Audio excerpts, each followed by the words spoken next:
Hello students, agri with keywords में आपका स्वागत है। हेलो दोस्तों, कैसे हो आप लोग सभी। आशा करता हूँ आप लोग सभी अच्छे होंगे। आज हम बात करने वाले हैं कि एक सब्जेक्ट है जिसका नाम है रेनफीड एग्रीकल्चर। कुछ लोग इसे ड्राई फार्मिंग या रेनफीड फार्मिंग एग्रीकल्चर के नाम से जानते हैं।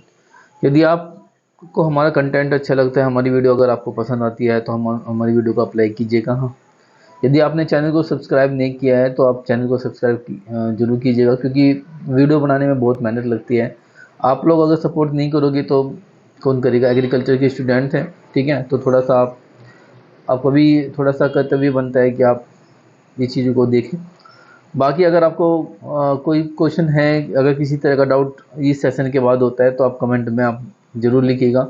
मैं उसका आंसर देने की कोशिश करूँगा नेक्स्ट वीडियो में। तो ये आज हम बात करने वाले रेनफीड एग्रीकल्चर के बारे में। यहाँ से ये आपके सब्जेक्ट हैं या आने वाला एग्ज़ाम है आप लोगों का, तो यहाँ से क्वेश्चन आने की स्टूडेंट संभावना है। यहाँ पर मैं हिंदी और इंग्लिश दोनों भाषा का यूज करूँगा, क्योंकि स्टूडेंट दोनों भाषा के जुड़ रही हैं हमारे साथ। कुछ स्टूडेंट हिंदी के भी हैं, इंग्लिश के भी हैं, तो मैं यहाँ पर डिस्कस करूँगा हिंदी में भी और इंग्लिश में भी। तो आशा करता हूँ आप लोगों को ये समझ में आएगा। तो हम सबसे पहले हमारा क्वेश्चन है। क्वेश्चन क्या है? क्वेश्चन है कि रेनफीड एग्रीकल्चर क्या होता है स्टूडेंट्स, ये यहाँ से क्वेश्चन पूछा जाता है। तो सबसे पहले आपको ये बताना है, देखो एक एक चीज़ हमेशा होती है, एक चीज़ हमेशा याद रखिए। अगर आपको लॉन्ग टर्म याद रखना है, लॉन्ग टर्म याद रखनी है कोई भी चीज़, तो आपको कीवर्ड्स का यूज करना पड़ेगा स्टूडेंट। किसका? कीवर्ड्स का। क्योंकि ये चैनल का नाम एग्री विद कीवर्ड्स है, तो यहाँ पर चीज़ें जो होती हैं आपको कीवर्ड्स के थ्रू ही समझाई जाती है। अगर आपके पास कीवर्ड्स नहीं है तो आप लॉन्ग टाइम तक किसी चीज़ को याद नहीं कर सकते हैं। कीवर्ड्स का मतलब होता है कि कोई भी एक ऐसी डेफिनेशन जो एक लाइन जो पूरी डेफिनेशन को एक्सप्लेन करे, उसे हम कीवर्ड्स के नाम से जानते हैं। ठीक है। तो रेनफीड एग्रीकल्चर की परिभाषा की अगर मैं बात करूँ तो ऐसा एरिया या ऐसा क्षेत्र जहाँ की वार्षिक वर्षा 750 एम से ज़्यादा होती है, उसे हम रेनफीड एग्रीकल्चर के नाम से जानते हैं। यहाँ पर जो खेती होती है स्टूडेंट्स, वो पूर्ण रूप से निर्भर होती है किस पे? वर्षा पर डिपेंड होती है। क्योंकि रेनफीड एग्रीकल्चर है तो रेन का मतलब होता है आपका वर्षा।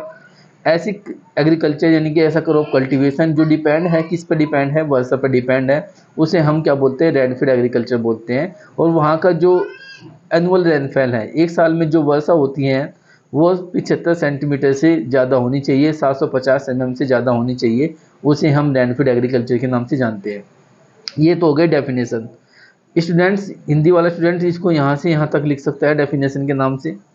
और इंग्लिश के लिए जो डेफिनेशन है वो मैं आपको दिखा देता हूँ। कुछ डाटा है, अगर आप ये डाटा है, अगर आप चाहे तो इसको लिख सकते हैं, ये आपके लिए इम्पोर्टेंट है। Dryland agriculture is a distinct place in Indian agriculture occupying around the 67% of the cultivated area, contributing to the nearly 45% of the food grain and supporting 45% the human and 60% of the livestock population.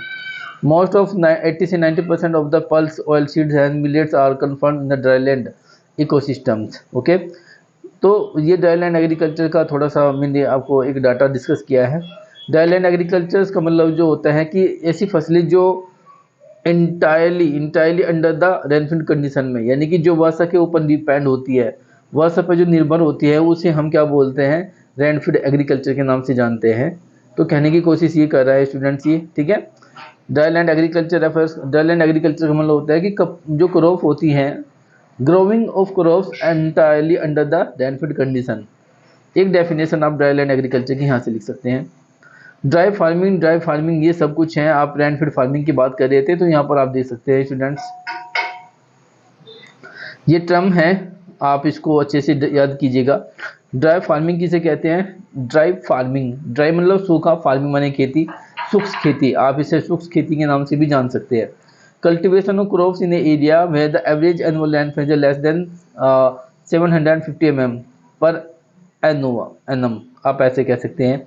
यानी कि students, cultivation of crop, फसलों का वह area जहाँ पर वार्षिक वर्षा लगभग औसतन वार्षिक वर्षा 750 mm से कम होती है। 750 mm से अगर कम होती है, उसे हम ड्राई फार्मिंग के नाम से जानते हैं। ओके, इतनी बात आई। Crop fail is the most common due to the prolong dry spells during the crop period. कहता है कि यहाँ पर जो फसलें हैं, क्या है? Crop failure the most common है। फसलें फेल हो जाती है, खराब हो जाती। फसलें फेल का मतलब, अच्छा देखो, क्रॉप फेलियर का मतलब ये होता है कि जो फसल वो है वो ये तो मतलब वो अपनी लाइफ साइकिल को कंप्लीट नहीं कर पाएगी, that is called crop failure. किस वजह से हो सकते हैं? हो सकता है कि लंबे समय तक वहाँ पर क्या हो जाए, सूखा पड़ जाए, जिस वजह से वहाँ पर ये होता है कि भाई आपकी फसल जो होती है वो फेल हो गई, या आप कह सकते हैं कि आपकी फसल जो है डैमेज हो गई। ठीक है। These are the region with the growing season of periods adequate to the soil moisture less than 75 day. ठीक है। Moisture conservation practice are necessary for the crop production. मतलब कह रहे हैं कि जो मॉइस्चर कंजर्वेशन प्रैक्टिस है यहाँ पर जरूरी है, किसके लिए? क्रॉप उत्पादन के लिए, फसल उत्पादन के लिए। क्योंकि यहाँ पर जो फसलें ली जा सकती है कम से कम 75 डे से 75 दिन से कम वाली जितनी फसलें होती है, जैसे पल्स क्रॉप होती हैं, उन फसलों को हम यहाँ पर रख सकते हैं, ले सकते हैं। आई बात समझ में स्टूडेंट्स? ये आपको डेफिनेशन समझ में आ गई हुई। दूसरा है dry land farming. Dry land farming की बात करें तो cultivation of crop in area receiving the rainfall from the 750 से 1150 mm। यानी कि ड्राई ड्राई लैंड फार्मिंग का मतलब होता है ऐसा क्षेत्र जहाँ की वार्षिक वर्षा 750 से 1150 mm पर एनम होती है। यानी कि अगर मैं बात करूँ 75 सेंटीमीटर से लेके और 115 सेंटीमीटर तक, अगर मैं इतना भी ये भी बोलूँ तो कोई गलत नहीं है, क्योंकि 750 mm को अगर हम कन्वर्ट करते हैं तो स्टूडेंट 75 सेंटीमीटर होता है। ओके। अगर 75 से 115 सेंटीमीटर की अगर वर्षा होती है, एक वर्षा मतलब एक साल के अंदर, तो उसे हम ड्राई लैंड फार्मिंग के नाम से जानते हैं। ओके। आगे क्या कहता है? आगे कहता है कि ओके, यहाँ पर फैल होने की संभावना कम है। These are the semi arid, अच्छा मतलब सेमी एरिया एरिड रीजन होता है, अर्धशुष्क क्षेत्र होता है, और यहाँ की जो फसलें होती हैं स्टूडेंट 75 से 120 दिन वाली फसलें हम यहाँ पर ले सकते हैं। Moisture conservation practice are the necessary for the crop production. हालांकि adequate drainage is required especially for the vertisols या ब्लैक सोयल। कह रहा है कि मोस्टर कंजर्वेशन प्रैक्टिस यहाँ भी जरूरी है, लेकिन यहाँ पर एडुकेट जो डिरेंज की जरूरत होती है। पर्याप्त जल निकास यहाँ पर किया जाना चाहिए। ठीक है। ब्लैक सोयल के अंदर अगर आप ब्लैक सोयल को या वर्टी सोयल को यूज करते होते हो, तो ब्लैक सोयल को वर्टी सोयल के नाम से जानते हैं, अगर आपने पढ़ा होगा तो। उसके बाद है स्टूडेंट रेनफीड फार्मिंग। मैं ये इंग्लिश में डिस्कस कर रहा हूँ, लेकिन मैं हिंदी में भी बोल रहा हूँ, और आगे मैं हिंदी में भी एक्सप्लेन करूंगा। ऐसी बात नहीं है कि मैं टोटली इंग्लिश में है। आप लोगों को इंग्लिश में दिख रहा होगा, लेकिन जब मैं पढ़ा रहा हूँ आपको, तो ये आपको हिंदी में भी समझ में आ रहा होगा। ठीक है। मैं से हिंदी में भी एक्सप्लेन कर रहा हूँ स्टूडेंट। तो रेनफीड फार्मिंग क्या होते हैं? तो रेनफीड फार्मिंग का मतलब होता है cultivation of crop in regions receiving the more than 1150 mm per annum. यानी कि रेनफीड फार्मिंग उसे कहते हैं जहाँ पर फसलों को उगाया जाता है, ऐसा क्षेत्र या ऐसा रीजन जहाँ पर फसलों को उगाए जाते हैं, और वहाँ की वार्षिक वर्षा स्टूडेंट कितनी होती है? 1150 mm से ज़्यादा होती है, मोर देन 1150 mm। यानी कि अगर बात करूँ मोर देन 115 सेंटीमीटर, मोटी सी बात अगर मैं करूँ, मोर देन 115 सेंटीमीटर अगर वो वहाँ पर वर्षा हो रही है तो वो रेनफीड फार्मिंग होती है। यहाँ पर crop are not subjected in the soil moisture stress during the crop period. यहाँ पर जो दिया जाता है एक्सेस वाटर पर दिया जाता है, ह्यूमिड रीजन है ये, और यहाँ पर जो फसलें ली जाती है 120 दिन की जो फसलें होती हैं वहाँ पर इनको रखा जाता है। तो ये डेफिनेशन आप लोगों को समझ में आ गई होगी, आशा करता हूँ। हिंदी में भी अगर मैं चाहूँ एक बार अगर आप कह रहे हो तो मैं इस पर एक्सप्लेन कर सकता हूँ। ड्राई फार्मिंग का मतलब स्टूडेंट्स होता है ऐसा क्षेत्र जहाँ की वार्षिक वर्षा 750 से कम होती हैं, उसे हम ड्राई फार्मिंग बोलते हैं। यहाँ पर फसलें फैल होने की संभावना ज़्यादा होती है, क्योंकि यहाँ पर जो फसलें ली जाती हैं कम से कम 75 दिन वाली फसलें यहाँ पर हम लेते हैं, क्योंकि यहाँ पर मल्चिंग करना, सोयल कंजर्वेशन प्रैक्टिस करना ज़रूरी होता है। उसके बाद है dry land farming. Dry land farming ऐसा क्षेत्र जहाँ की वार्षिक वर्षा 750 से 1150 mm के बीच में होती है, उसे हम ड्राई लैंड फार्मिंग के नाम से जाने जाते हैं। ठीक है। यहाँ पर जो फसलें ली जाती हैं स्टूडेंट्स 75 से 120 दिन के बीच में हम यहाँ पर फसलों को रखते हैं। उसके बाद है तीसरा रेनफीड फार्मिंग। रेनफीड फार्मिंग का मतलब होता है स्टूडेंट्स ऐसी फसलें जहाँ या ऐसा एक क्षेत्र जहाँ की वार्षिक वर्षा 1150 से ज़्यादा होती है, यानी कि अगर बात करें 115 सेंटीमीटर से ज़्यादा होती है, उस एरिया में जब हम कल्टीवेशन करते हैं तो उसे रेनफीड फार्मिंग के नाम से जाने जाते हैं। और यहाँ की जो दिन होते हैं, जो फसलों का दिन होता है स्टूडेंट्स 120 दिन डेज की फसलें यहाँ पर हम रखते हैं। ओके, ये आप लोगों को क्लियर हो गई होगी टर्म। ठीक है। डिफरेंस की बात करें तो difference between the dry land farming and farming में आप देख सकते हैं पर्टिकुलरली रेनफॉल एनुम ये दिया हुआ है। ड्राई फार्मिंग 750 से कम होती है, ड्राई लैंड फार्मिंग 750 से 1150 और रेनफीड फार्मिंग 1150 से ज़्यादा। मॉइस्चर अवेलेबिलिटी की बात करें तो यहाँ पर एक्यूट शॉर्टेज होती है, पानी की कमी होती है, मॉइस्चर की कमी होती है। यहाँ पर भी शॉर्टेज होती है लेकिन यहाँ पर पानी की कमी नहीं होती है, इनफ होता है। क्रॉप ग्रोविंग सीजन की बात करें तो यहाँ पर 75 दिन से कम फसलें ली जाती हैं, यहाँ पर 75 से 120 दिन की फसलें ली जाती हैं और यहाँ पर 120 दिन से ज़्यादा की फसलें यहाँ पर रखते हैं स्टूडेंट्स। ग्रोविंग रीजन की बात करें तो यहाँ पर ये एरिया जो होता है ये शुष्क एरिया होता है स्टूडेंट्स, ये एरिड एरिया है, ये सेमी एरिड एरिया है, ये ह्यूमिड एरिया है। ह्यूमिड की बात करें तो यहाँ पर आर्द्रता जो होती है, ह्यूमिड का मतलब होता है स्टूडेंट आर्द्रता, और आर्द्रता किसे कहते हैं, जो एटमॉस्फेयर है उस एटमॉस्फेयर के अंदर जो मॉइस्चर होती स्टूडेंट होती है, एटमॉस्फेयर के अंदर जो वेपर फॉर्म में जो मॉइस्चर होती है, नमी होती है, उसे हम ह्यूमिड कहते हैं। यानी कि 40 से 60% मॉइस्चर होनी चाहिए फसल उत्पादन के लिए, ठीक है। अगर इतनी परसेंट अगर एटमॉस्फेयर के अंदर ह्यूमिडिटी नहीं होती है तो वहाँ पर फसलें अच्छे से ग्रो नहीं कर पाती। सिस्टमेटिक की बात करें तो क्रॉपिंग सिस्टम की बात करें तो क्रॉपिंग सिस्टम क्या होता है, क्रॉपिंग सिस्टम स्टूडेंट होता है फसल लगाने का तरीका। आप उस किस सिस्टम में आप फसलों को लगा रहे हैं, क्या वो मोनोक्रॉपिंग है या मिक्सड क्रॉपिंग है, मल्टी क्रॉपिंग है, ये सारी की सारी चीज़ें जो क्या होती है क्रॉपिंग सिस्टम्स में आती हैं। तो क्रॉपिंग सिस्टम की बात करें तो यहाँ पर जो ड्राई फार्मिंग होती है यहाँ पर सिंगल क्रॉप को लिया जाता है या फिर इंटर क्रॉपिंग किया जाता है। सिंगल क्रॉप का मतलब होता है स्टूडेंट जब हम केवल एक सीजन में एक फसलों को ग्रो करते हैं तो उसे सिंगल क्रॉपिंग या मोनोक्रॉपिंग के नाम से जानते हैं। इंटर क्रॉपिंग क्या होता है, इंटर क्रॉपिंग का मतलब स्टूडेंट होता है जब दो फसलों के बीच में एक फसल को हम रखते हैं तो उसे हम इंटर क्रॉपिंग के नाम से जानते हैं, ठीक है। मल्टी क्रॉपिंग का मतलब होता है जब हम एक साल में या एक सीजन में मोर देन 1 2 3 मोर देन 1 से ज़्यादा दो फसलों को हम लेते हैं, 3 फसलों को हम लेते हैं तो उसे मल्टी क्रॉपिंग के नाम से जाना जाता है, ठीक है। तो ड्राई स्पिल की बात करें तो ड्राई स्पिल में यहाँ पर देख सकते हैं, यहाँ पर ड्राई स्पिल में क्या है, यहाँ पर मोस्ट कॉमन है, यहाँ पर बहुत कम है और यहाँ पर किसी तरह की कोई ओकरेंस नहीं होता है। क्रॉप फेलियर यहाँ पर फ्रिक्वेंसी फसल बर्बाद हो सकती है आपकी, यहाँ पर कम फसल बर्बाद हो सकती है और यहाँ पर बहुत ही रेयर केस है कि आपकी फसल फेलियर हो क्योंकि यहाँ पर मॉइस्चर ज़्यादा है, पानी की कमी नहीं है। विंड इरोजन का प्रयोग यहाँ पर होता है, विंड इरोजन का प्रयोग यहाँ पर भी होता है और वाटर इरोजन का प्रयोग यहाँ पर होता है क्योंकि यहाँ पर फसल ज़्यादा है, पानी ज़्यादा है, सॉरी। मेजर रिक्वायर की बात करें तो मॉइस्चर कंजर्वेशन प्रैक्टिस यहाँ पर आपको ड्राई फार्मिंग में करनी पड़ेगी। Moisture conservation practice are derange for the vertisol मतलब ब्लैक अगर सोयल है तो उसमें प्रॉपर डी-रेंज रिक्वायर है, यहाँ पर जल निकास की सुविधा है। और डी-रेंज का मतलब होता है एक्सेस वाटर को रिमूव करना। जब एक्सेस वाटर को आप रिमूव करते हो तो स्टूडेंट से हम डी-रेंज या जल निकास के नाम से जानते हैं, ओके।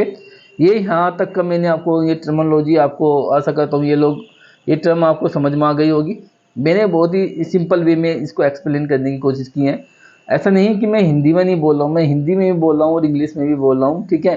स्टूडेंट थोड़ा सा मैं हिंदी में भी एक्सप्लेन करूँगा बट ये मेरे सामने इंग्लिश में खुल गया है तो मैं इंग्लिश में भी बोल रहा हूँ, हिंदी में भी थोड़ा सा आप कोऑपरेट कीजिएगा। हिस्ट्री ऑफ रेनफीड एग्रीकल्चर की बात करें तो ये डिपार्टमेंट है, आप इनको ऐसे भी देख सकते हैं। कौन सा डिपार्टमेंट कब बना ये आप चाहे तो याद कर सकते हैं, नहीं तो कोई बात नहीं, छोड़ सकते हैं। बस सोयल एंड वाटर कंजर्वेशन एक रिसर्च इंस्टीट्यूट है, एक तो याद कर लीजिए, हो सकता है कि 2 नंबर में आपसे पूछ रहे। Centre added zone research institute कहाँ पर है, 1959 में था, ये जोधपुर राजस्थान के अंदर है, ठीक है। और सोयल एंड वाटर कंजर्वेशन एक रिसर्च इंस्टीट्यूट है आपका देहरादून के अंदर, ये रहा 1954 में ये बना था। हो सकता है कि इनका फुल फॉर्म आपसे 2 नंबर में स्टूडेंट पूछ ले, बट ये मुझे लगता है कि यहाँ से याद होना चाहिए आपके पास, ये एक रिसेट का याद होना चाहिए, इंटरनेशनल क्रॉप रिसर्च इंस्टीट्यूट सब एरिड ट्रॉपिकल है, ये हैदराबाद के अंदर है, 1972 में स्टैब्लिश हुआ था, ठीक है। तो ये सारी चीज़ें आप थोड़ा सा इनमें से कुछ क्वेश्चन है। क्रीडा है, जैसे कि क्रीडा हैदराबाद के अंदर है, central research institute for the dryland agriculture क्रीडा हैदराबाद। तो ये आप लोग लिख लेना स्टूडेंट्स, यहाँ से क्वेश्चन 2 नंबर का हो सकता है पूछ ले। Problem and the prospect to the rainfed agriculture in India, भारत के अंदर कौन कौन सी ये प्रॉब्लम है, कौन से प्रोस्पेक्ट हैं, कौन से पहलू हैं जिन पर हम बात करनी चाहिए, क्यों। नंबर 1 है inadequate and the uneven distribution of rainfall, कह रहा है कि अपर्याप्त है वाटर जो होता है, इनएडुकेट है। Uneven distribution of the rainfall, कभी कभी अनइवन डिस्ट्रीब्यूशन का मतलब होता है कि अनिश्चित कहीं पर ज़्यादा वर्षा हो जाती है, कहीं पर कम वर्षा हो जाती है, इस तरह की प्रॉब्लम यहाँ पर फेस करनी पड़ती है। आप हेडिंग को फोकस कीजिएगा स्टूडेंट्स, यहाँ पर हेडिंग को मैं यहाँ पर ये क्वेश्चन जरूर आएगा 10 नंबर का, कि रेनफीड फार्मिंग क्या होती है, भारत के अंदर एग्रीकल्चर में कौन कौन सी प्रॉब्लम है, इन पर आप सजेशन ये कुछ लिखिए, शॉर्ट नोट लिखिए, इस तरह का क्वेश्चन आपसे पूछा जाएगा। Inadequate and uneven distribution of the rainfall की बात करें तो यहाँ पर मतलब अपर्याप्त है, और वितरण किसका है, अनइवन डिस्ट्रीब्यूशन ऑफ रेनफॉल, जो वर्षा है उसका वितरण अलग अलग है। In general the rainfall is low and the highly variable which is the resultant uncertain crop yield. Beside it in uncertain, uncertain का मतलब होता है अनिश्चितता, कहीं पर हो सकता है कि बारिश हो रही हो, कहीं पर नहीं होती है, होती है, बस ये बहुत सारे लैक ऑफ। इसके लिए क्यों जरूरी है तो आप देख सकते हैं, cultivation the low water required crops, cultivation of low water, जहाँ पर फसल कल्टीवेशन के लिए जो लो वाटर रिक्वायर्ड क्रॉप्स है। दूसरा शॉर्ट ड्यूरेशन क्रॉप आप लगाइए। Providing the life saving irrigation, आप प्रोवाइड, लाइफ सेविंग इरिगेशन का मतलब स्टूडेंट होता है कि पानी, लाइफ सेविंग इरिगेशन की बात करें तो हम ड्रिप इरिगेशन के बारे में बात कर सकते हैं। उसके बाद है long gap in rainfall. Long gap का मतलब होता है कि गैप नहीं, सॉरी, लॉन्ग गैप है। गैप का मतलब होता है कि बारिश होने में गैप ज़्यादा लग जाते हैं। हो सकता है कि 6 महीने हो गए हो बारिश होने में, 3 महीने हो गए हो, 1.5 महीना हो गया, ये 20 हो सकता है, ये लॉन्ग गैप है। इससे क्या होता है कि increase the seed rate of the obtain मतलब मोर पॉपुलेशन, ठीक है। Spring the urea solution, providing the life saving irrigation and the critical growth stage, ये इसके आपके सजेशन है, आप इनको देख सकते हैं। अगर गैप इस तरह का है तो सीड रेट बढ़ सकते हैं स्प्रे यूरिया सोल्यूशन में। लाइफ सेविंग इरिगेशन वही है, क्रिटिकल ग्रोथ स्टेज में होते हैं। मगर अगर बारिश समय पर नहीं मिलेगी स्टूडेंट तो हो सकता है कि गैप दो गैप। अब मान लो यहाँ पर जो रेनफील्ड एग्रीकल्चर होता है वो डिपेंड होता है पूरा का पूरा वर्षा पे ही, ओके, आप इसको देख लेना। अर्ली ऑन वन सेट मतलब कभी मौसम मानसून जल्दी आ जाता है, कभी लेट आ जाता है, तो इस वजह से अगर अर्ली आता है तो आप इन फसलों को यूज कर सकते हो। लेट मानसून आता है तो आप इन फसलों को dry sowing, pre sowing, seed soaking treatment कर सकते हो, ठीक है। ट्रांसप्लांटिंग वन ऑफ द, बहुत सारी चीज़ें हैं स्टूडेंट्स, आप इनको अगर अर्ली, ये सब चीज़ें हैं, आप इनको थोड़ा सा देख लीजिएगा, ओके। लंबे समय तक अगर ड्राई स्पिल रहता है तब क्या प्रॉब्लम हो सकती है, तो इस तरह की चीज़ें आपको ये सामने है। Moisture, low fertility of soil हो जाती है, तो ये सब चीज़ें हैं, और ये सब प्रॉब्लम आपके सामने फेस आपको करना पड़ सकता है। तो हेडिंग को फोकस कीजिएगा और थोड़ा थोड़ा इसमें अंदर लिखने की कोशिश कीजिए। मैं ये PDF आप लोगों को भेज दूंगा, ठीक है, बट ये वीडियो आपको कम्प्लीटली पहले देखना है। तो ये था, मैंने इंग्लिश में डिस्कस कर, यहाँ है थोड़ा सा मैं हिंदी में भी डिस्कस कर देता हूँ, मेरे कुछ बहुत सारे स्टूडेंट्स हिंदी में पढ़ना चाहते हैं। ये क्वेश्चन का आंसर मैंने इंग्लिश में पूरा कंप्लीट कर दिया है, बात आती है हिंदी में, तो यहाँ पर देख सकते हैं स्टूडेंट, यहाँ से यहाँ तक आप लिख सकते हैं। इसकी डेफिनेशन है ये, ओके, ये डेफिनेशन है, आप यहाँ से यहाँ तक की डेफिनेशन लिख सकते हैं। उसके बाद आती है टाइप्स ऑफ रेनफीड, ये वही हैं, dry farming, land farming, dry land farming और रेनफीड फार्मिंग, ठीक है। वो मैंने अभी डिस्कस किया है, जैसे कि अभी बताया ड्राई फार्मिंग ऐसा ही जहाँ की वार्षिक वर्षा इतनी होती है उसे हम बोलते हैं। उसके बाद ये यहाँ पर आप देख सकते हैं dry land agriculture. Dry land agriculture ऐसे ही है जहाँ की वार्षिक वर्षा कितनी होती है, 750 mm से कम होती है, लेस देन 75 सेंटीमीटर आप कहें तो कोई गलत नहीं है। उसके बाद यहाँ पर ये डेफिन हो गया। उसके बाद रेनफीड फार्मिंग ऐसी वर्षा होती है जहाँ पर आप देख सकते हैं कि वार्षिक वर्षा 750 से 1150 mm के बीच में होती है, उसे हम क्या बोलते हैं, आपका रेनफीड फार्मिंग के नाम से जानते हैं। रेनफीड फार्मिंग की बात करें तो ये कुछ विशेषताएं हैं जो मैंने अभी वहाँ पर बताई। अनसर्टन लिमिटेड एनुअल रेनफॉल है। अनसर्टन का मतलब तो है निश्चित होना। वर्षा आधारित क्षेत्रों में वर्षा अनिश्चित एवं सीमित होती है, कहीं पर वर्षा ज़्यादा होती है, कहीं पर अच्छी नहीं होती है, बहुत सारा ये डिस्ट्रीब्यूशन होता है। दूसरा लिमिटेड एनुअल रेनफॉल है, कहीं पर लिमिटेड वर्षा होती है और कहीं पर ज़्यादा वर्षा हो जाती है, तो ये भी आपका एक विशेषताएँ हैं इसमें, ठीक है। प्रॉब्लम में भी आप लिख सकते हो उसकी। एक्सटेंसिव क्लाइमेट है, क्लाइमेट कहीं पर क्लाइमेट कहीं पर किस तरह का है, अलग है, कहीं पर फैला हुआ है क्लाइमेट। कुछ क्षेत्रों में वर्षा का वितरण समान नहीं होता है, जिससे वर्षा अधिक होने से बाढ़ आ जाती है तथा बाकी समय में वर्षा न होने से क्रॉप की जड़ों में पाला का सामना करना पड़ता है। इस प्रकार की क्लाइमेट हैजार्ड्स है, ये प्रॉब्लम है स्टूडेंट्स, ठीक है, जिससे क्रॉप पूर्ण रूप से नष्ट हो जाती है। इस तरह से आप लिख सकते हो।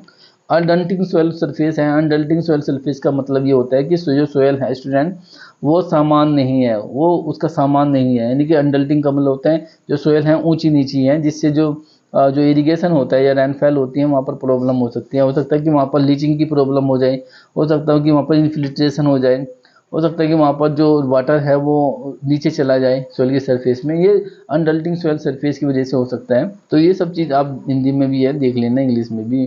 एक्सटेंसिव लैंड होल्डिंग है,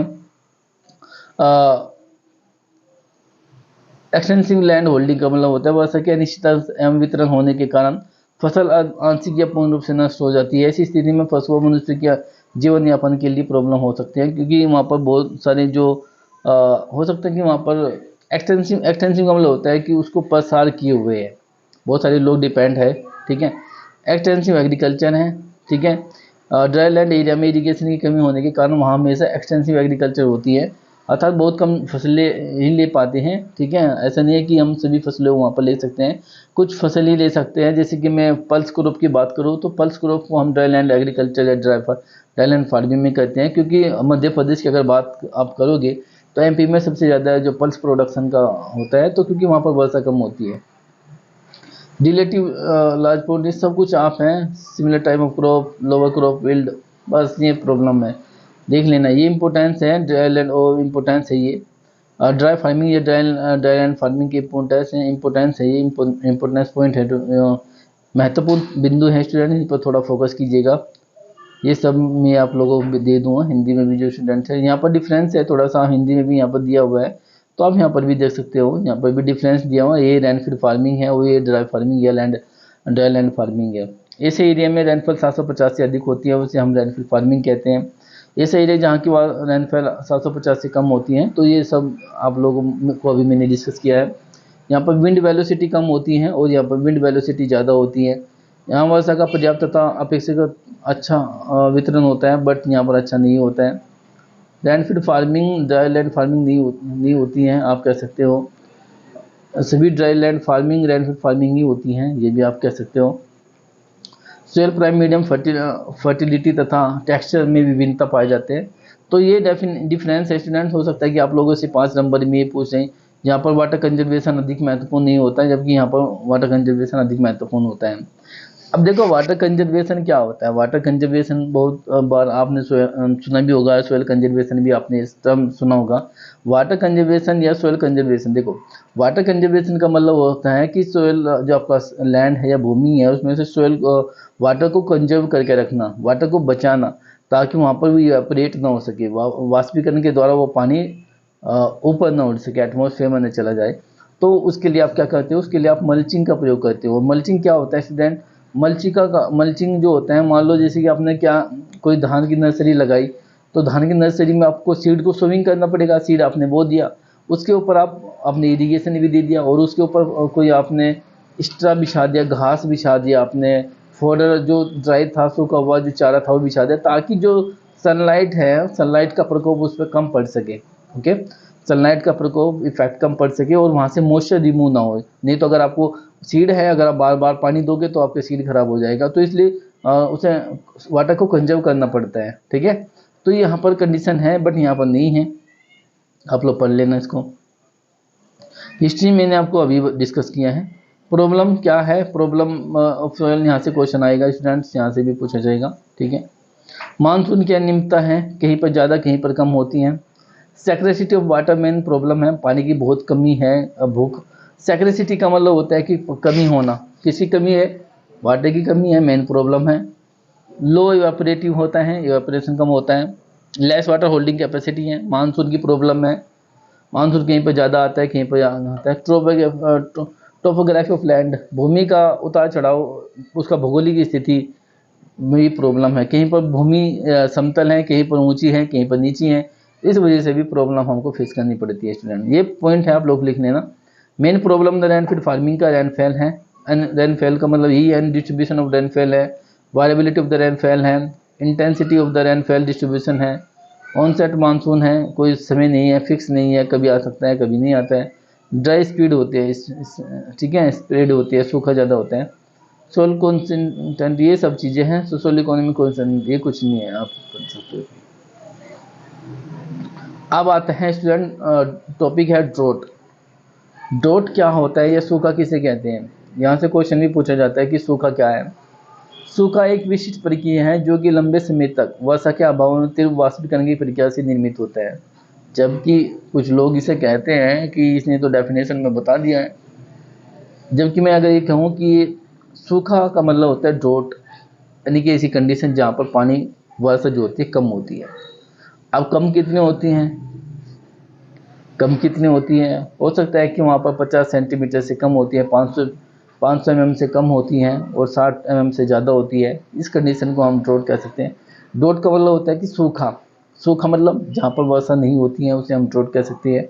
या those area where annual rainfall is less than 500 mm या 50 सेंटीमीटर इज कॉल्ड ड्रोट, उसे हम कह सकते हैं, उसे हम कह सकते हैं कि वो सूखा है। ओके, तो ये भी डेफिनेशन आप चाहे तो लिख सकते हैं, आपके सामने है डेफिनेशन, ये भी है। बट थोड़ा सा ये है कि भाई सूखा से अगर आप क्या करें, सूखे से तात्पर्य ये है कि जहाँ की वार्षिक वर्षा 50 सेंटीमीटर से कम होती है उसे हम डॉट की कंडीशन में रखते हैं। ओके, आप इतना भी लिख सकते हो उसमें।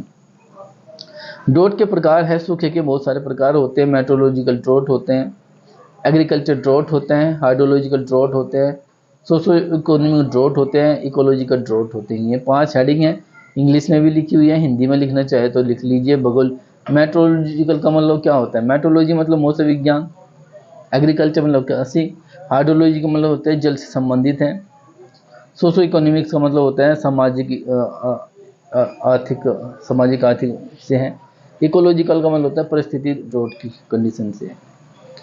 आगे हम बात करें तो यहाँ पर क्लासिफिकेशन ड्रॉट को according to the condition, classification of drought को हम आगे अकॉर्डिंग टू कंडीशन में डिवाइड करते हैं। जैसे मेट्रोलॉजिकल ड्रॉट, यह लंबे समय के लिए होता है। मेट्रोलॉजिकल ड्रॉट का मतलब होता है कि भाई जब अगर आपका जलवायु मौसम है, जलवायु के अंदर अगर आप सूखा है तो ये लॉन्ग टाइम तक चलेगा। ठीक है, जिस तरह एक वेदर होते हैं, क्लाइमेट होता है, तो ये आपका आपका ये क्लाइमेट है। ओके, हाइड्रोलॉजिकल ड्रॉट, इस प्रकार की ड्रॉट में पानी स्रोत बिल्कुल सी, हाइड्रो का मतलब क्या होता है स्टूडेंट, जल होता है, जहाँ पर जल की कमी हो गई उसको हाइड्रोलॉजिकल ड्रॉट के नाम से जानते हैं, सिंपल सी बात है। एग्रीकल्चर ड्रॉट का मतलब होता है जहाँ पर किसी भी प्रकार की क्रॉप सीजन में जल एवं नमी की कमी के कारण पौधा अपना जीवन चक्र पूरा करने में असमर्थ हो जाता है या मर जाता है, उसे हम एग्रीकल्चर ड्रॉट के नाम से जानते हैं। ओके, किसी भी प्रकार की क्रॉप सीजन में जल की कमी के कारण, due to deficiency, due to water या soil moisture, the crop failure is due to water या सोयल मॉइस्चर। ठीक है, उसी कमी से अगर प्लांट्स डाई कर जाते हैं, मर जाते हैं, तो उसे हम एग्रीकल्चर ड्रॉट के नाम से जानते हैं।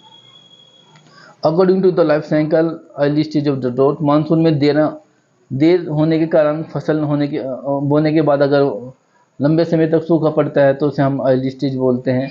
इसी तरह मिड स्टेज होते हैं और लेट स्टेज होते हैं। ठीक है, ये तो बाद में, ये पहले हो जाएगा। इस तरह परमानेंट ड्रॉट होती है, मतलब जो आपकी जिसमें आपकी फसल मरी जाएगी, वहाँ पर हमेशा पानी की डेफिशिएंसी होती है। According to drought character, soil drought लंबे समय तक, ये सब स्टूडेंट्स इसको पढ़ लेना। एटमॉस्फेरिक ड्रॉट की बात करें तो ये रिलेटिव ह्यूमिडिटी जहाँ पर बहुत कम होती है, मैंने अभी बताया रिलेटिव ह्यूमिडिटी का इसका मतलब ये होता है कि एटमॉस्फेयर के अंदर जो सोयल मॉइस्चर है उसका कम होना। ओके, ये सब important causes of the agriculture drought, बहुत सारे कोजेज है, आप थोड़ा सा इनमें से भी आप देख सकते हैं स्टूडेंट्स। पानी की कमी, पानी का कम गिरना, ठीक है, इस वजह से होता है।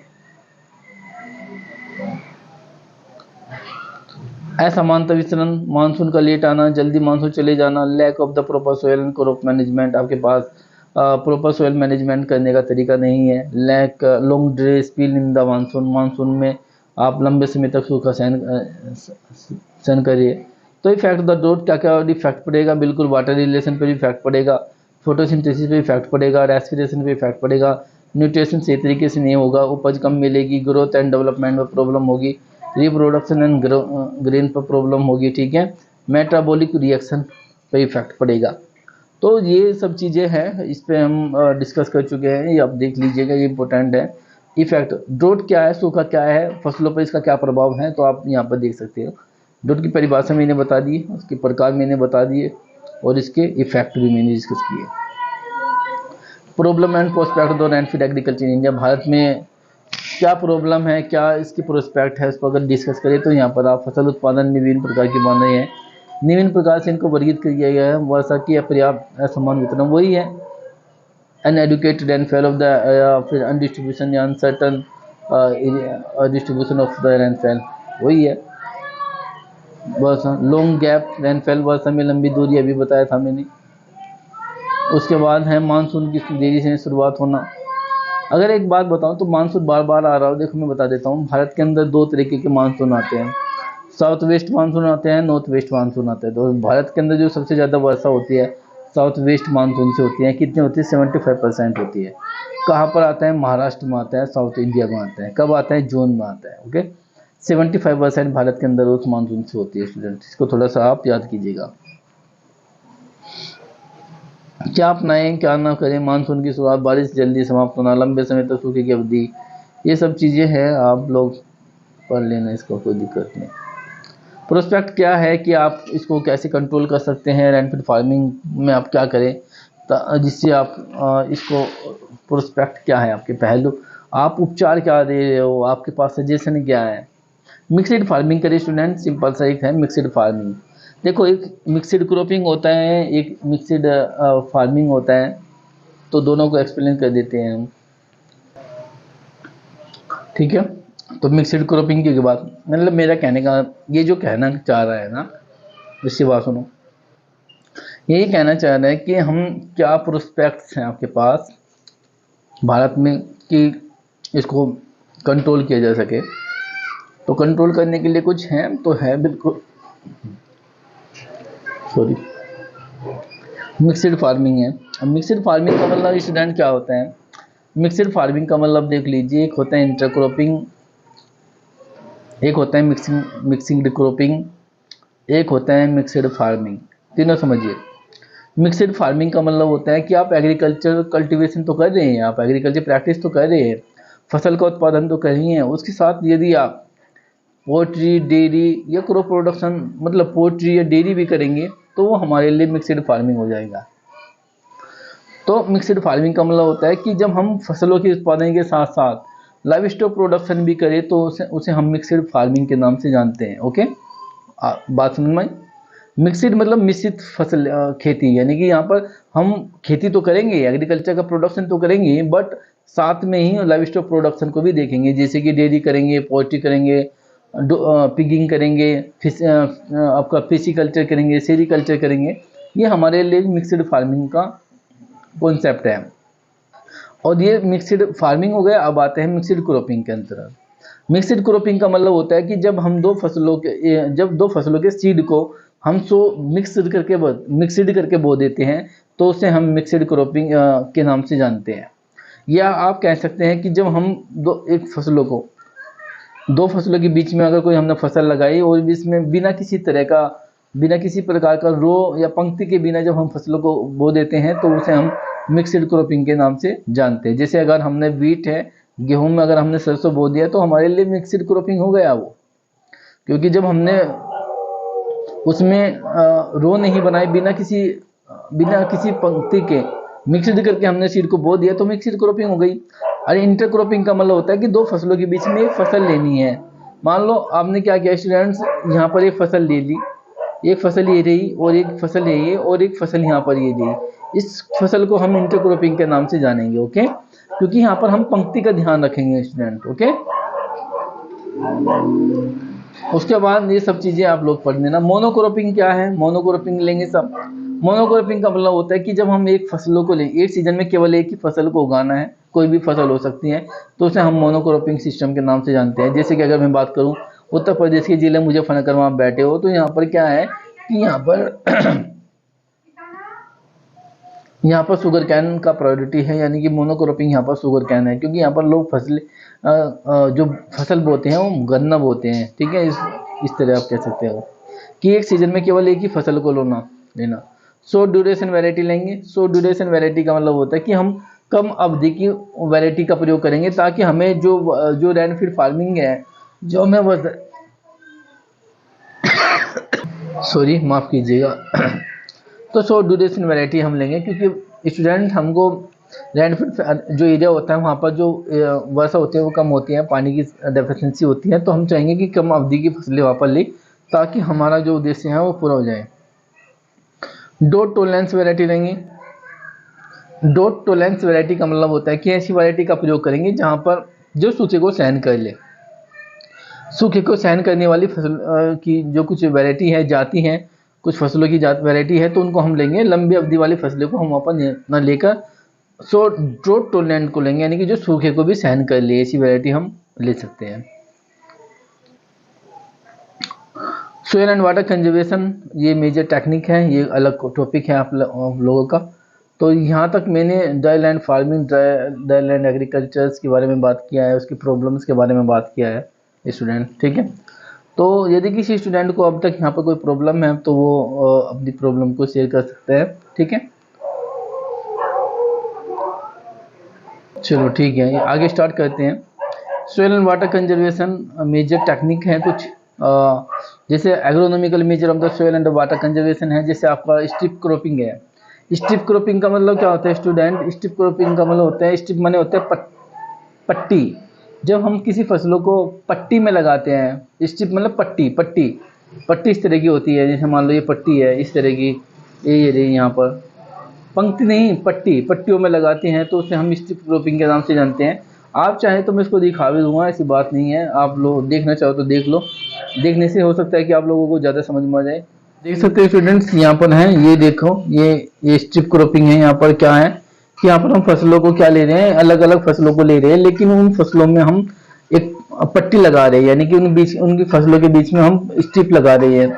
ऐसा नहीं है कि हम केवल वीट को लगाए, नहीं, यहाँ पर बहुत डिफरेंट अलग देखें। यहाँ पर देखिए, एक फसल ये रही, एक स्ट्रिप ये रही, फिर एक स्ट्रिप ये रही, एक ये रही और ये रही। तो इस तरह से क्या है, इसे हम स्ट्रिप क्रॉपिंग बोलते हैं। जब हम फसलों को स्ट्रिप में लगाते हैं, पट्टियों में लगाते हैं, तो उसे हम स्ट्रिप क्रॉपिंग के नाम से जानते हैं। तो ये आपको समझ में भी आ गया होगा। अब देखो, यहाँ पर दो चीजें पूछी गई हैं। इन्होंने कहा है कि इसमें जो इरोजन परमिटिंग क्रॉप होती है एंड इरोजन रेसिस्टेंट जो क्रॉप होती हैं, एक एक करके स्ट्रिप में उगाना चाहिए। अब बहुत सारे स्टूडेंट तो ऐसे होंगे कि जिन्हें परमिटिंग क्रॉप के बारे में नहीं पता होगा। इरोजन परमिटिंग क्रॉप कौन सी होती है, इरोजन रेसिस्टेंट क्रॉप कौन सी होती है। देखो स्टूडेंट, मैं आपको बताता हूँ। जो इरोजन परमिटिंग जो क्रॉप होती है, जैसे मेज है, मेज में क्या होता है, मेज की जो रूट्स होती है गहराई में जाती है। जब आप उसको उखाड़ोगे तो वो उसमें क्या होगा कि मिट्टी आएगी, तो वो परमिटिंग क्रॉप है आपको, यानी कि वो इरोजन को प्रमोट करने का काम कर रही है, ठीक है। तो इस तरह की जो फसलें होती हैं स्टूडेंट्स, ये इरोजन परमिटिंग क्रॉप होती है।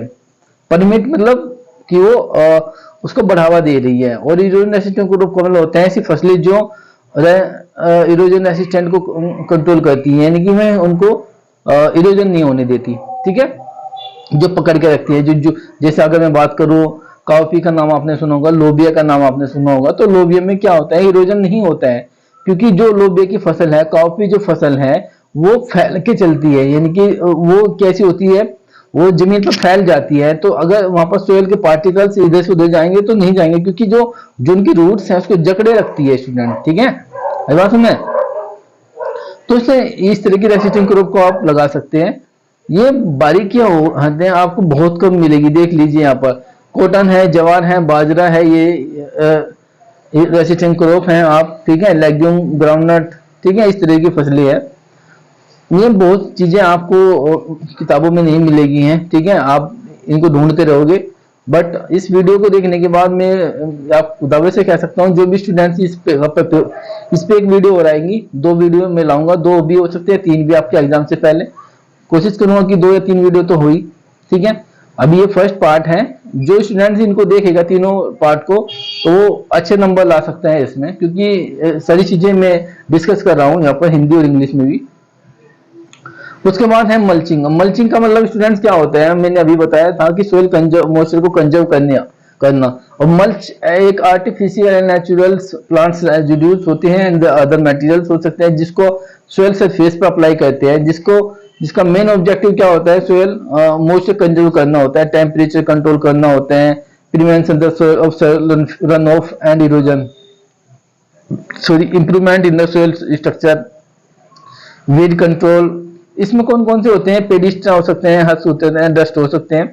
मैं दिखा देता हूं आपको मल्चिंग। देखिए स्टूडेंट्स, अगर आप यहां से देखेंगे तो इन्होंने स्ट्रा बिछा रखा है, घास पुआल बिछा रखा है, ये गेहूं का हो सकता है, धान का हो सकता है। इससे क्या होगा कि इसमें जो प्लांट्स लगे हैं, ये फसल जो लगी है, इसमें से सोयल मॉइस्चर जो कंजर्व है, जो नमी है, वो बची रहेगी। अगर इनको हटा देंगे तो सनलाइट जो होगा, सनलाइट इन पर डायरेक्ट इफेक्ट करेगा और यहाँ से नमी को उड़ा देगा। तो इस वजह से जो आप मिस्टर या घास को अगर आप लगाते हो तो उसे हम क्या बोलते हैं, मल्चिंग के नाम से जानते हैं। आपको समझ में आ गया होगा। मैं आप लोगों को जितना भी हो सके वो प्रैक्टिकली आपको दिखा रहा हूँ, समझा भी रहा हूँ। तो मुझे नहीं लगता कि आप लोगों को, स्टूडेंट्स, इसमें दिक्कत होनी चाहिए। ठीक है, अगर कोई दिक्कत हो तो कमेंट में कर सकता है। रोटेशन क्रॉप को अपनाना चाहिए, फसल चक्र को अपनाना चाहिए, बिल्कुल। ये एक यहाँ के लिए इम्पोर्टेंस एक प्रैक्टिस हो सकती है। अब देखो, क्रॉप रोटेशन बहुत सारे लोग कंफ्यूज करते हैं कि रोटेशन क्या होता है? कंफ्यूज पता नहीं क्यों करते हैं। मुझे समझ में एक बात नहीं आती कि रोटेशन स्टूडेंट को समझाते कैसे नहीं। क्रॉप रोटेशन का मतलब होता है कि जहां पर भूमि जो होती है या लैंड जो होती है वो फिक्स्ड होती है। The land is a fixed, या where is a land is a fixed. जहां पर भूमि क्या होती है स्टूडेंट, फिक्स्ड होती है। बट जो क्रॉप होती हैं, जो फसलें होती हैं, उसको क्या किया जाता है, रोटेटेड किया जाता है, घुमाया जाता है। उसे हम क्रॉप रोटेशन के नाम से या रोटेशन ऑफ क्रॉप के नाम से जानते हैं। यानी कि जहां पर फसलें क्या होती है, यानी कि जहां पर जो भूमि होती है, जो लैंड होती है स्टूडेंट, आपकी जो लैंड है वो क्या होती है स्टूडेंट, फिक्स्ड होती है। फिक्स्ड मतलब निश्चित है। आप भूमि को नहीं घुमा सकते बिल्कुल भी। आप फसल को तो घुमा सकते हो, लेकिन भूमि को तो कोई नहीं घुमा सकता। भूमि जो है, लैंड इज ए फिक्स्ड, जहां पर भूमि जो होती है फिक्स्ड होती है। But but but crop is rotated, जहां पर फसलों को रोटेटेड किया जाता है, घुमाया जाता है, उसे क्रॉप रोटेशन के नाम से जानते हैं। कुछ लोग कहेंगे सर फसलों को हेर फेर करके बोना भी फसल चक्र कहलाता है। बिल्कुल, अगर आप फसलों को हेर फेर करके बोएंगे तो तभी फसल चक्र कहलाएंगे, लेकिन जहां पर बोएंगे वो तो भूमि तो फिक्स होगी ना भाई, भूमि तो निश्चित होगी ना। उस भूमि को तो नहीं घुमा सकते, आप फसल को घुमा सकते हो वहां। तो उसे हम रोटेशन कहेंगे। इससे क्या होता है कि इससे सोइल की फर्टिलिटी इंक्रीज होती है। जैसे पहले आपने सीजन क्रॉप लिया, अनाज वाली फसलें ले ली, उसके बाद दलहनी फसलें ले ली, तो फिर आप दूसरी क्रॉप ले सकते हैं। तो इससे क्या है कि सोइल की फर्टिलिटी इंक्रीज होती है। उससे क्या होता है कि जो लेग्यूम फसलें होती हैं, जो सीरियस क्रॉप होती हैं, वे न्यूट्रिएंट्स को अपटेक करना ज्यादा होता है, न्यूट्रिएंट की ज्यादा मात्रा चाहिए। बट जबकि जो पल्स क्रॉप होती है उनको न्यूट्रिएंट्स कम चाहिए होता है। ओके, क्योंकि वो न्यूट्रिएंट सोइल नाइट्रोजन फिक्सेशन वगैरह कहते हैं, आप लोग जानते भी होंगे ये सब चीजें। तो ये सब है। कंटूर कल्टीवेशन करें। अगर आपके पास लैंड डल्टिंग है, भूमि का ऊंचा नीचा चढ़ाव है, तो आप वहां पर कंटूर क्रॉपिंग कर सकते हैं। कंटूर क्रॉपिंग आप लोग ने देखा भी होगा कि यहाँ पर ये केरला में या पहाड़ों पर की जाती है। इस तरह से होता है ऐसे। तो इस तरह की जो होती है क्रॉपिंग, इसे हम कंटूर क्रॉपिंग के नाम से जानते हैं। आप लोग पढ़ चुके हैं इस चीज को। Planting the grasses for the stabilizing bands, ये कुछ समझ में थोड़ा सा नहीं है। लैंड प्रिपरेशन करिए अच्छे से, एप्लीकेशन में मैनुअल फर्टिलाइजर्स डालें, ये सब चीजें हैं। स्कूपिंग करिए। स्कूपिंग मतलब सोइल सरफेस में एक small depression and base in होता है, वो आप बना सकते हैं। मैकेनिकल्स में ब्लैक बंडिंग कर सकते हैं आप। ठीक है, ये सब इंजीनियरिंग मेजर है, मैकेनिकल्स मेथड्स हैं। ठीक है, ये सब ग्रेडिड बंडिंग, बेंच ट्रेसिंग, ये सब आप देख लेना। टाइप्स ऑफ बेंच ट्रेस, गली इरोजन, गली कंट्रोल करना, फॉरेस्ट मेजर, एग्रोस्टोलॉजिकल मेजर, ये डेफिनेट है, थोड़ा देख लेना। प्रॉपर एंड टाइमली टिलेज आप करें, ये थोड़ा सा मैंने आज डिस्कस किया है स्टूडेंट। थोड़ा सा मैं कल फिर एक वीडियो लाऊंगा आप लोगों के लिए। ठीक है, आज तो इतना ही है, आगे डिस्कस करूंगा क्योंकि थोड़ा काफी रह चुका है अभी आपके पास। लगभग अगर बात करूँ तो मैं भी अभी लगभग 15 पेज काफी हो रहे हैं। बट मैं ये नहीं चाहता कि सेशन लंबा हो, इतना ही 45 मिनट्स का, लगभग 40 मिनट्स का मैं सेशन दे रखा हूँ। तो इस वीडियो को स्टूडेंट जरूर देखिए, पूरा देखिए, यहाँ से क्वेश्चन आने की संभावना है। इसके 2 पार्ट हो रहेंगे, 2 पार्ट्स।